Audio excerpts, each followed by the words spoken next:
Cards After Dark. Welcome into the PHNX Cardinals podcast, presented to you by the DraftKings Sportsbook app, America's top-rated sportsbook. Like, subscribe, leave us a 5-star wherever you get your podcasts. I'm a little flustered here because I had somebody message me, Bo. By the way, Bo Brock, Johnny Venerable, and they said, "Man, so much happens with this team. You guys should just do 2 live shows a day." And I'm like, "That's a good problem to have." Here we are, post-game show, Hard Knocks episode 4. Patrick Peterson talking shit. Kyler Murray, D-Hop clapping back. Where do you want to start? I'm going to defer to my co-host here. Yeah, let's just recap the episode, which I think kind of encapsulated, actually told the story of the week for the Arizona Cardinals. It was the game. I mean, it looks like they had a solid week of practice. Pretty incredible, honestly. A credit to the team for being able to bounce back after just getting their doors blown off on Monday Night Football, embarrassed. You've seen guys kind of take their medicine. Antonio Hamilton was remorseful. He spoke to his guys, admitted his mistake. We see a guy in Steve Hayden who goes from being the team's tight end coach to coaching this offensive line, stepping in for Sean Kugler, who was unceremoniously fired on Monday morning and sent home before the game.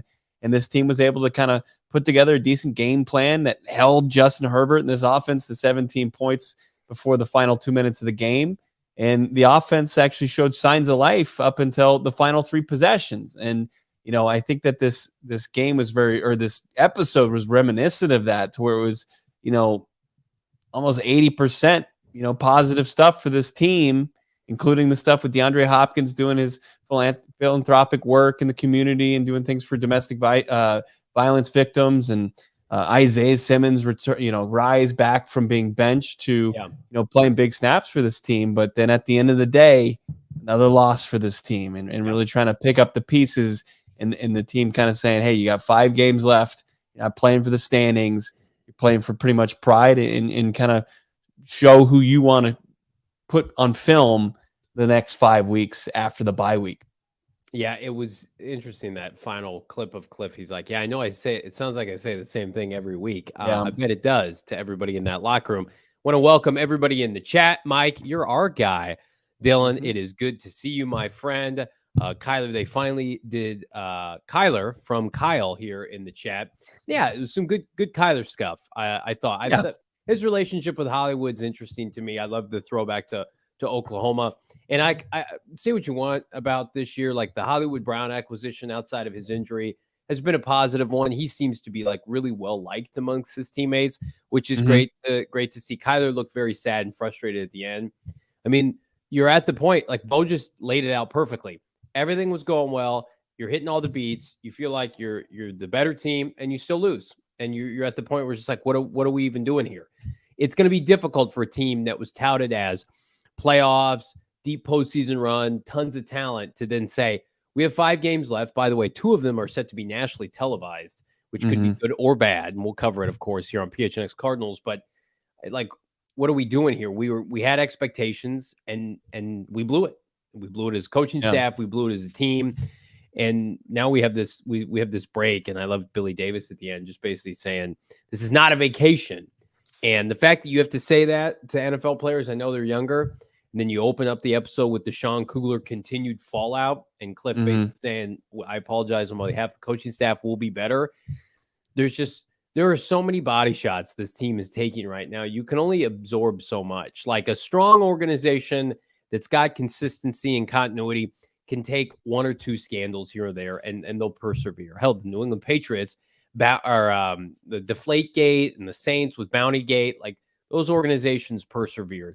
The Cardinals have a new scandal every week. Now, some are bigger than others, but I did like that this episode, unlike last week, dove in to Antonio Hamilton quitting on a play, Isaiah Simmons being benched, the Sean Kugler stuff, the stuff at the end of the game.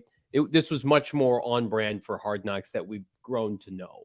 Yeah, for sure. It was a little bit more transparent, gave you a deeper dive on some issues that were surrounding this team. And Simmons was such a big storyline for us earlier. And we see 91 Clay Combs say, it's a fireable offense. Yeah, I mean, they took a harsh line on Isaiah Simmons for his performance in that season opening game, because the expectations for this guy going into his third year was he was going to wear the green dot. He was going to be the leader of this defense. He was going to be on the field all the time.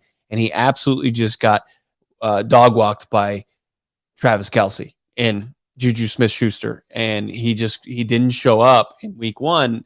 And I guess they felt he was so out of place. He was just overwhelmed as far as during the play, before the play, after the play, that they just felt like they needed to reset with him. And it's interesting to see, who gets that type of coaching and who doesn't get that type of coaching. But, to see Isaiah Simmons make his way all the way back, and then, they show the Kirk Cousins strip sack fumble that should have changed that game. That should have been where the offense came out, took advantage of it. They didn't. It should have been his third game-changing play of the season, including the one in Vegas where he forced the fumble against Hunter Renfrow. It scooped and scored in overtime. And then what was the second one? The second one, he had a pick. The pick six. Yeah. Thursday Night Football. The second back-to-back drive. So, it was. I mean, you have to be encouraged as far as the offensive performance from that game. I know people don't like to hear that, but I felt like in the first half of that game, when they relinquished the lead after the boneheaded play on the 4th and 1, that they were able to go down there before the half. They were going to get the ball coming out of the locker room. And they were able to go up and not only just put up points, put up a touchdown. That was Kyler Murray's rushing touchdown. And like that, they have the ability to do that. It's just, it's still things where they have the ability to get in their own way. And that was on full display. I'm in agreement with Ron. I think they're defeated. I think they're deflated. It's going to be hard to play these next 5 games. That's my opinion. I've been of that mindset. You only make so many mistakes all year and hear the same messaging like, we're still in it. We can make a run. I mean, shit, it was sad. Even Kyler throughout the week was like, we're going to put a run together. We've got Hollywood back now. This is going to be our time. And then they lost again. As far as Simmons goes, Kyle says, I feel bad for Simmons, 91 Claycomb. If they gave Simmons 1 position instead of 4, he might learn. I agree with both of those things. I also agree. I don't want to hear Cliff and company talk about like Simmons' combine performance. It's 2022. That happened in the spring of 2020. I'm over that. Cut that shit out. He's an NFL player. We're talking about potentially whether or not the team should pick up his 5th-year option. I think they probably should, but like if you're still touting college and workout statistics in year 3 of your NFL career, that's probably not a good thing. Like I don't give 2 shits about, Greg Dortch's college career because he balls out at the NFL level, and that's why they've kept him around. I just feel like too many of the Cardinal players we're talking about collegiate accolades. And Simmons, I get he's a freak. Is he a good football player? Can he be a great football player? Who's teaching him to have these instincts, as they say in the chat? Like pick one position, help him become great at one position instead of average to slightly above at 4 different positions. You're not good enough to say, Isaiah, just be a Swiss Army knife because there's holes all over your defense. You would be better off just having him put his foot in the ground and play one spot. I also think it's laughable, Bo. You championed this in training camp. You were the first person that I heard say that Isaiah Simmons was playing defensive back. And we got a ton of shit for that on this show. If you watch that show tonight, Isaiah Simmons, first person front row in the DB room. He's defense back. Yeah. He's in there, and he's at the end of the episode where he's listening to Buda Baker talk to the guys as the, what can we do? What can I do? Hold me accountable. Tell me if I'm not doing anything. Absolutely. He's front and center for it. But he's listed as a linebacker. I don't know if that's something like when they pick up his 5th-year option, if it's going to be cheaper. I don't know. I don't know if it's cheaper if he's a linebacker than if he's a safety or a DB. So totally Cardinals, not to interrupt you, to fumble that and basically give him the lower price tag and for him to hold out because they screwed him out of money. That would be so on brand for this team. I'm sorry. Go ahead. Yeah, no, I mean, there wasn't much more to it. I mean, but I mean, there's not much more to the episode. I thought the montage, it felt better to get more, obviously, sound bites from Kyler, watch him play throughout the game. You have the montage with the pizzazz rap hip hop song. I'm sorry, I'm not familiar with it, but it hit hard. I thought it was a good moment. Like it kind of got you into it, right? with, obviously in the back of your mind, what happens, right? It's like watching a film or a TV show where somebody spoiled it for you. And it's everything's going really, really well. And then at the end, there's that little twist, or it's like an episode of Curb Your Enthusiasm where you just know, how's Larry going to fuck this up? How's Larry David just going to make just do something horrible and indefensible, and they're going to play the music, and it's another just awful ending for him and for the Cardinals in this episode. It's actually on brand that it's HBO. That's very true. It was very sad. One of the last shots of the show was Vance reacting to the 2-point conversion, and then looking up at the clock, like, how much time do we have left, and then seeing that there basically is no time to do anything. Yeah. And you could just you felt gutted for him, because Vance is a likable guy, but defense did not play well down the stretch in that game. But here's the good news for everybody out there that's stressing over this: you don't have to gamble on this team this weekend because they are on a bye.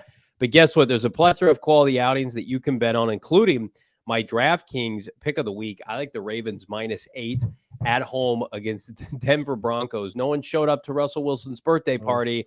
They can't score touchdowns. They got blown out by Steve Wilkes. Anybody think they're going to keep it close against Lamar Jackson after he went after some people on Twitter for saying don't pay him the max? He's about to drop 40 against the old Broncos. But you can bet on that and more on DraftKings. I don't want to toot my horn too much, Bo Brock, but earlier today on PHNX Bets Daily at noon with Sean, I mentioned that I thought the Suns, number one, were going to blow out the Bulls. And then I liked Devin Booker's over of 27.5. Newsflash, he doubled that tonight and then some. Check out PHNX Suns after this show. Check out DraftKings. Download the DraftKings Sportsbook app. Use that promo code PHNX. Place a $5 pregame moneyline bet on any NBA team to win their game and get $150 in free bets back if they do. That's promo code PHNX only on DraftKings Sportsbook. Minimum age and eligibility restrictions apply. See those show notes for details, Bo. The U.S. is on to the knockout round, and Four Peaks, our watch parties continue. You can enjoy beer specials, giveaways, guest appearances, and more. $3 kit lifters, $3 Wild Wheat pints, hosting every U.S.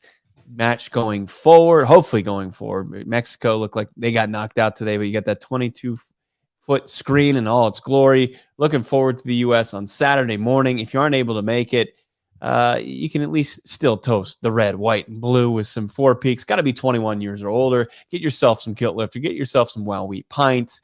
You got the holiday packages coming out as well. They've got the great assortment of beers. They've got the advent calendar basically for the adults. Us Four Peaks hooking us up. Give the gift of beer this holiday season. Four Peaks has limited supplies. Their December advent calendar box. For $55, you can enjoy specialty beers, tall boys, and more. Purchase at their 8th Street Pub in Tempe. That's where our watch party is going to be. I don't recommend, if you don't have a ticket to the watch party, which was free, and I believe they're sold out, don't go on Saturday. It's going to be a wee bit busy. But any other day, it's going to be solid for you to go get that advent calendar of Four Peaks beer. It's delicious. Let's get into this. Are we done with this episode? Is there Is there much more to break down? Because there was some drama off the Hard Knocks, and it's not this time on the Hard Knocks crew for not getting it, because it broke this afternoon. Because that swine, that scorn X of the Arizona Cardinals was speaking up again. Old petty Patrick Peterson on his All Things Covered podcast. Let's play it again. We played it for our friends this afternoon, but let's go back to what old Pat Pete had to say about Arizona Cardinals quarterback Kyler Murray. Yeah, you think Cliff Kingsbury may be the scapegoat in regards to their struggles? It ain't no maybe. He will. He will be. Yeah, yeah, he will be. Uh-huh. He will be. And the crazy thing about it, the guy who hired him will still have a job. Yep. It sounds about right. Initially, I was thinking that they probably would stick with him because of the contractual agreement he has. But now just seeing how bad they've been, and then they fired a coach after a season, man. Yeah, and he signed that extension last March. But see, just vocally, Kyler Murray is talking about, and I don't like how he's doing that. I think he should keep some things privately. But it tells me he doesn't care about his head coach. And he's putting everything on the head coach, basically saying Kyler Murray don't care about nobody but Kyler Murray. That's just a matter of the fact. Well, I got it. So, Hey, I can't argue. I don't know him personally. You played with him for a few years, so I got to take your word for it. Bryant McFadden was such a bust with the Cardinals. I can't take him seriously. Congrats on your podcast. No one listens to Patrick Peterson. We talked about this earlier. What's left there to say? He can't stop talking about this team. His Vikings team's having a great season. He's having a great season. Live in the moment, my man. But we talked about this earlier. That was a tremendous recap. It makes me throw up everywhere. But it didn't end there. Our show got done at right around 5 p.m. Mountain Time today. And then Kyler Murray fired this tweet at, I believe, Pro Football Focus. So this is quote tweeting Pro Football Focus, who had put out, of course, Patrick Peterson's soundbite, because that's what Peterson wanted. He wanted to gain traction. It was a graphic with the quote. He wanted to get clicks. Yeah. Yes. Mr. Rangers saying all for attention. So Kyler says the following: "This isn't true.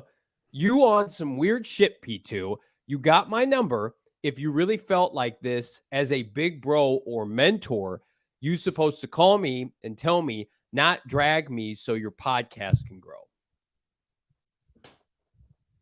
Well, a golf clap for Kyler Murray.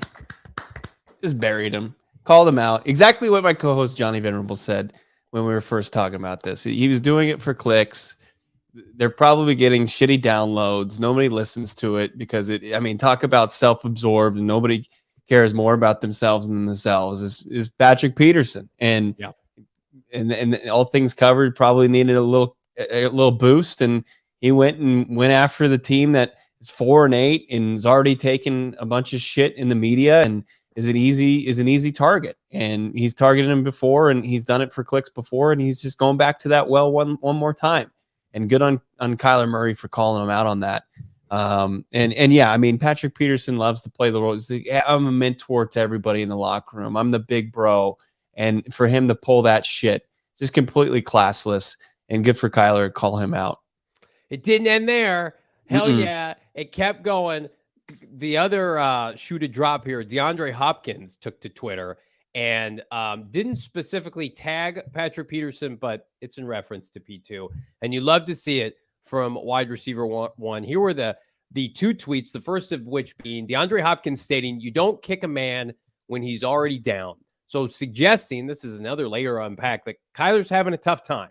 So cut the shit. All right. Get off this team. You're not on this team. You don't belong here. And then also, according to D-Hop, you gained attention but lost respect, Biggs Burke. So I did some research before the show. Biggs Burke, ex-employee of Rock Nation. So maybe something happened with Jay-Z and a falling out. Maybe that dude was a snake and he talked behind people's back. I don't know the deal. I don't know the rap game that deep, but I know that DeAndre Hopkins basically is coming after P2, shut the fuck up. Right. This is our team. We're trying to deal with this internally. I love how Patrick, by the way, and Bryant McFadden are we just want him to keep it in-house. You guys are talking about somebody's organization on your show, talking about keeping it in-house. You think the Vikings want this attention from their cornerback? Patrick, focus on the season. We're trying to win a division this weekend. You mentioned it. The Vikings can clinch the NFC North for the first time in fucking 100 years. And Patrick Peterson can't stop talking about his ex on his stupid podcast. And Brian McFadden, who had a cup of coffee in the NFL. Everybody's just trying to stay relevant. It's sad. I feel bad. It is. I feel bad for Kyler and Patrick. You're one of my favorites. Stop doing this. Yeah, 2011 through 2017, Patrick Peterson was great. He was. He should be. He's doing his best to keep himself out of the Ring of Honor.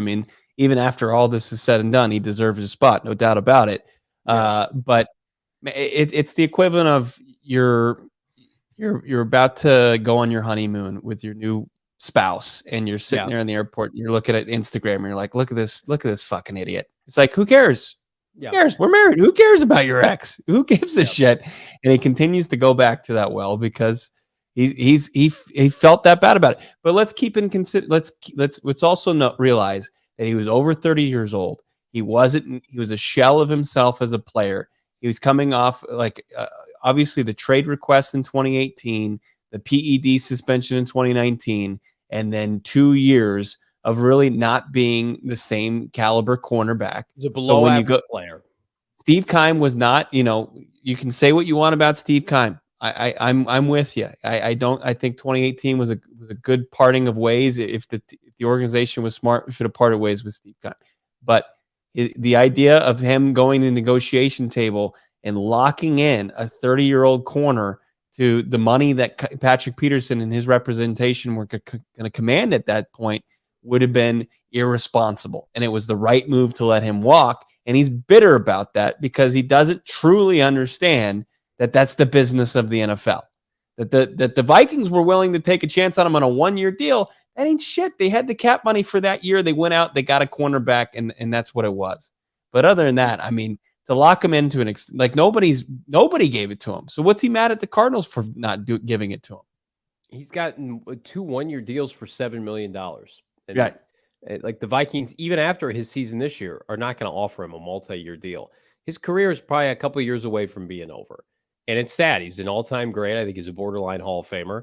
But I love this aspect. Kyle puts it in the chat. Like DeAndre Hopkins came to the support of his quarterback, and you love to see that because that spits in the face of the people who think that Kyler is an introvert, wants to hang by himself, doesn't have the support of his teammates. I think tonight was a good example on Hard Knocks, like him chatting it up with D-Hop and James Conner and Hollywood Brown. Like, is he the most likable person? No, we know that already. That's been documented. But I think to go about the mindset that Kyler only looks out for Kyler, he's a young person. We're not making excuses for him. But, I mean, let's get serious, Patrick. You've been all about you since day one. Like the Cardinals did everything in their power to prop you up as a superstar player. Extension after extension. You were on a couple playoff teams, NFC Championship team, which, by the way, you fumbled a punt. Do we need to talk about that shit show in Carolina against Cam Newton and company in the NFC title game? No, because we've moved on. We have a little bit of class, but I'm going to bring it up right now. But it's unfortunate because I'm sure literally we just got done talking about this, I think, on our audio-only show yesterday. Like, man, Kyler Murray takes arrows left and right. Some of them warranted, some of them certainly not. We talked about the F-bomb he dropped last weekend's press conference, which was taken out of context, but it still happened. And so now you've got Patrick Peterson literally coming out of the woodwork calling Kyler Murray selfish for unprompted. Like that conversation, like Bryant McFadden kind of brings up Kyler Murray, and then Patrick makes the point. Kyler only cares about Kyler, and it gets picked up. It says exactly what they want it to. It gets picked up by all the national outlets.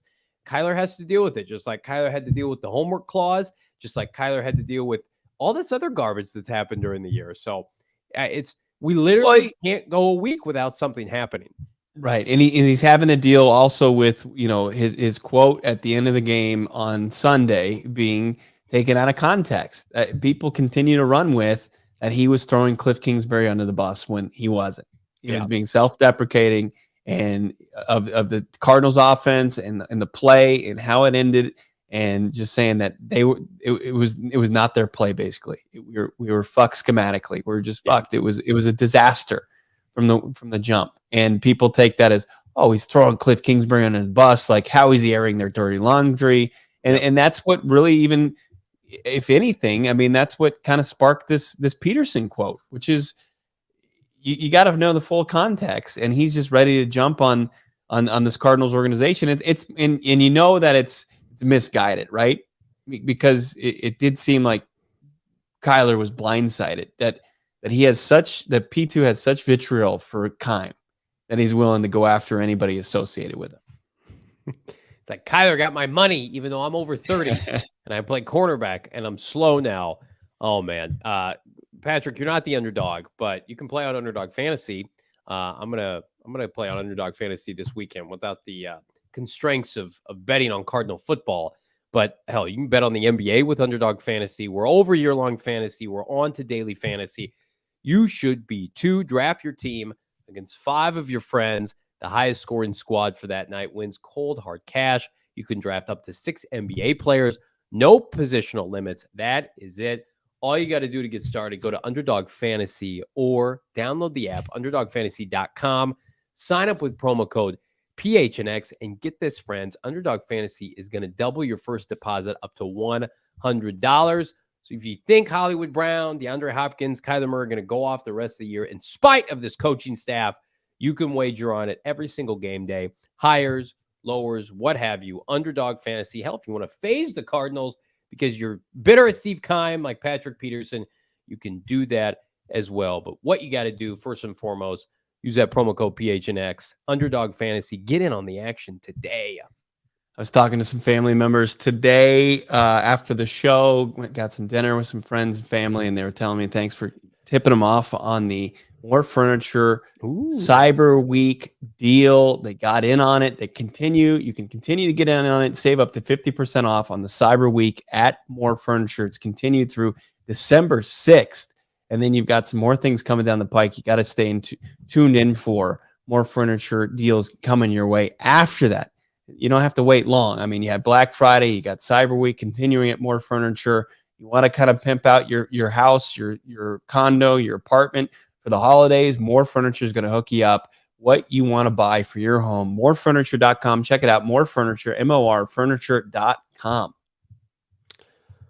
What a day for this team. What a team as we enter the bye week. If you missed it earlier today, Bo Brock and I gave our 5 suggestions on who should be the next head coach of this franchise. I think we still have them available. Producer Jacob, can I see my top 5? Let's roll with Bo's first. Our heads kind of look the same. Bo's got Lincoln Riley at number 5. I do. Yeah, I've had Lincoln Riley because I didn't think it was he's the least realistic. I don't think he's going to want to go anywhere. He's getting comfortable in Hollywood. USC is rolling. He's got another top quarterback prospect that's going to win the Heisman unless they kind of fumble the bag this weekend. I like Lincoln Riley. At least make the phone call. Brian Callahan, the OC of the Bengals, what he's done without Jamar Chase has been great. Obviously, he helped the Bengals get to the Super Bowl. Out on offensive line last year. Kellen Moore, that Cowboys offense was top in yards and in points last year. Still having a solid season. They're averaging over 33 points per game since the return of Dak Prescott. And then DeMeco Ryans is a rising star. What he's done with that 49ers defense, he's a stud. And then Sean Payton. You don't have coaches of this caliber come available all the time, but he's available, and you should have a vacancy, and the Arizona Cardinals should give Kyler Murray the best chance with the best coach available. That's Sean Payton. You love to see it. Here's mine. A lot of the same beats. Eric Bieniemy, give him an interview. See if he blows you away. Have him talk to Kyler Murray. I think we could be overthinking Eric Bieniemy, just like a lot of people were thinking. What's his name from Buffalo, who finally got a job with the New York Giants this year? Eric Bieniemy, I think has played a bigger part to the development of somebody like Patrick Mahomes and that offense than we give him credit for. Brian Dable is the name I was thinking of. Brian Flores, listen, Cardinals liked him when they interviewed him in 2018, just didn't think he had enough experience. I know his lot has gone down each of the last couple of years, but he's got seasons of 10 wins and 9 wins before subsequently being fired by Miami. DeMeco Ryans would be my top defensive choice. Of course, the top defensive coordinator in the NFL right now. Weaken the Niners, pick over their coaching staff, bring him on board, develop some of these young defenders who have become good, make them great. And speaking of great, Jim Harbaugh, I think, would be a plug and play, somebody that you could, on top of my first choice, immediately expect dividends in the form of playoff wins. What Harbaugh did with San Francisco once upon a time, talented team, no leadership, soft. He flipped the script in singular offseason. Same can be said with Sean Payton. It'd be like winning the head coaching lottery. You'd be able to say, look at your friends, family, and just say, we've got a premier NFL head coach to lead us into the next decade plus of Cardinal football, and it would be Christmas come early. That's my top 5. Bo and I hitting a lot of the same beats, and we're going to continue to monitor their situation throughout the season. I want to get to one of his comments here. Dalen Richards, man, the season has been a bit better because of your content. Thanks, fellas. We appreciate you. We appreciate all you guys. We're getting through this together. This is therapy. This team, although a hot mess disaster, is certainly entertaining. And speaking of entertaining, you get a ton of good content at gophnx.com. Become a diehard. Get 20% off all future events. Get free merch every single year if you become a diehard. Get the work of our many talented peers, including our PHNX Cardinal head writer, Howard Balzer, who, the guy's churning out 3-4 articles a week. Most of them for free. Check them out at gophnx.com. Check out the PHNX merchandise locker. Tons of gear. We just dropped some hoodies. They are fire. You want to sport your Cardinals gear because you're upset they're 4-8. All right, let's sport some PHNX Cardinals gear. You know how there you go. Yeah, you can be neutral, right? You could be, if you're wearing PHNX, you're wearing it for the Suns, you're wearing it for the Yotes, you're wearing it for the D-backs, you're wearing it for the, and when the Cardinals return the glory, you can wear it for the Cardinals. Also, things that are cool are walking around with some big old tall boys and looking like you're putting back a cold one, but you're putting back some mountain spring water. You're murdering your thirst. Thanks to our friends over at Liquid Death. Liquid Death is the most metal mountain spring water you can find on the market, and it's refreshing.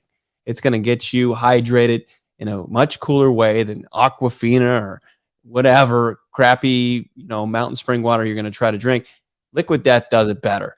No beer cans. That's mountain spring water from the Alps. Liquid Death, they help you murder your thirst and also murder plastic pollution. 10% of the profits for every can sold are helping kill plastic pollution. Get free shipping on water or merch at liquiddeath.com/PHNX. The cans of water, mountain spring water or sparkling water, great for stocking stuffers. So is their merch. Like I said, check it out, liquiddeath.com/PHNX. Or you can find Liquid Death, of course, locally. Target, Fry's, or Sprouts. I get my Liquid Death at Sprouts. That's right. I don't know why that's relevant to that. I just wanted you to know where I bought it. Man. I know. I'm big time. You shop at Sprouts. I got a text from our colleague Howard Balzer, and it reminded me as we started this episode talking about episode 4 of Hard Knocks, which we both agreed. I thought it was a good bounce back after a week of, I don't know what the hell last week was, but you mentioned the overturned plays. The overturned plays, I feel worse even about those watching it on this episode. Like I still didn't see any video evidence that should have proved that either one of those plays should have been truly overturned. Maybe the Zaven, but I still feel like he had his hands underneath that football. But as far as the fumble recovery overturn, which was originally ruled in favor of the Arizona Cardinals, for them to switch that, it was ridiculous. It was absolutely ridiculous. If I've seen that, it's been years since that's happened. And typically, like the NFL, the first person who touches the ball does not get to keep possession. It's a fight under the pile. You never want to know what goes down in one of those piles because it's may the best man win. And they didn't allow that to happen. They gave the Chargers immense benefit of the doubt when we saw no control by the recovery person or the initial person who touched the football. They were momentum swings, but again, I am not one to come out and say like that's why they lost the game. James Conner had a turnover. Kyler Murray had a turnover. Cardinals need to be better, and so that would be tough to swallow if it was in a playoff game or the season was on the line. You are what your record is, and this team is 4-8. But this podcast is not under 500. We're undefeated because of all of you. Be sure to like, subscribe, leave us a 5-star wherever you get your podcast. Subscribe, PHNX Sports on YouTube. Bo and I take some time off. It's bye week. Everybody enjoy football, family, friends. Audio only pod dropping mañana. We're back. PHNX Tailgate Show Sunday morning. Saul Bookman, Shane Diefenbach, myself, and Bo. And then we're grinding in these final 5 weeks of the season. Will we have a new head coach? Can Kyler Murray and the offense come alive? Will we see some building blocks to move forward with 2023 and beyond? For Bo Brock, I'm Johnny Venerable. Thanks for tuning in. PHNX Cardinals After Dark. We'll see you soon.